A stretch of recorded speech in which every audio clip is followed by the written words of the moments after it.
तुझवीन शंभुराया व्यर्थ जन्म गेला पाया शिवभक्ती नाही केली व्यर्थ शिणविले माहुली. संत म्हणतात बाबांनो, ईश्वराने हे सगळं दिलेलं आहे, पण त्या ईश्वराला जर विसरला तर जन्म घेऊन काही उपयोग नाही. एक प्रासंगिक उदाहरण सांगतो. पंचकर्णामध्ये खूप सुंदर विषय आहे. एक पतिव्रता माऊली खूप दिवस झाले मालकाच्या मागे अट्टहास करू लागली. मालक म्हणे, किती दिवस झाले मी तुम्हाला म्हणते, शेजारींना नाही ते अलंकार तिचे मालक आणून देत आहेत. माझी एक इच्छा आहे, फक्त नाकात एक मासुळी द्या. काय द्या? नाकात एक मासुळी द्या. आता मालक म्हणला, खूप दिवस झालं म्हणते, काय हरकत नाही. आणि मालकाने एक दिवशी योगायोगानं मासुळी आणली. आता आजकाल मासुळी काही होळी कोणी घालत, पण पूर्वी घालत होते ना.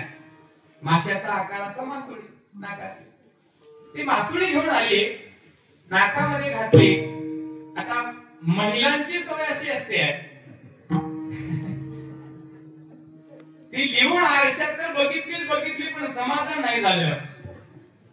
चटकन भरलेली घागर पालती केली आणि रिकामी घागर पवळ्या घेऊन आणायला गेली. घागर तर भरलेलीच होती, पण पालती केली, रिकामी केली आणि कडेवर रिकामी घागर पवळा घेऊन गेली. आता आड म्हणल्यानंतर 25 बाया राहतात, पूर्वीचा काळ आहे की नाही. पवळा मध्ये घालायची, बरी काढायची, पवळा मध्ये घालायची, बरी काढायची. घागर भरली, घागर भरून उलटू लागली. पण हिचं लक्ष त्या घागरीवरही नाही, त्या पवळ्यावरही नाही. हिचं लक्ष दुसऱ्या बाईनं माझ्याकडे कधी बघावं आणि माझ्या नाकातल्या मासुळीचं वर्णन कधी करावं. पण असं झालं, कोणीही ते वर्णन केलं नाही. मग मात्र टेन्शन वाढला, प्रेशर वाढलं. तळपायाला आग होती घरी, आडावर आल्यावर मस्तकात गेली.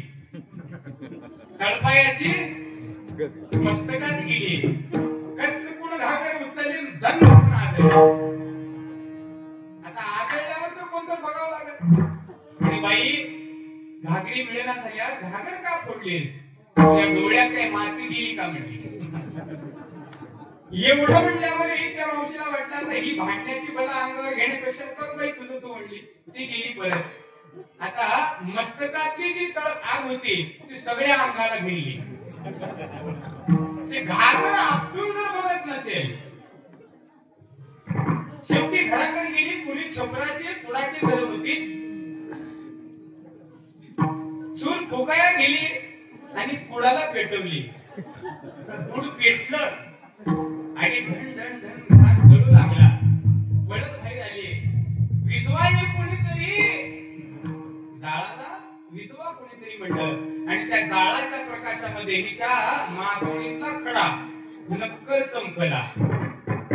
नक्कल चमकला आणि ती शेजारीनं बघितली आणि एवढंच म्हणले, माय आणि मासुळी कवा केले? म्हणजे एवढ्यासाठी तरी हे नका झाला घर पेटलं. एक वस्तुस्थिती आहे जीवनाची, लक्षात ठेवा. त्यावेळेला एक संत म्हणतात, नथ जिया जिस नाल रे. काय म्हणतात संत? अरे नाथ जे मासुळ्या नाकातले ते नथ जे आहे, नथ दिया जिस नाळने म्हणजे नवऱ्याने. यार म्हणणार एक बरं वाटणार म्हणून आहे की नाही? त्याचं गुणगान खूप करते, पण नाथ ज्याने दिलेला आहे त्या परमात्म्याला मात्र तू विसरते.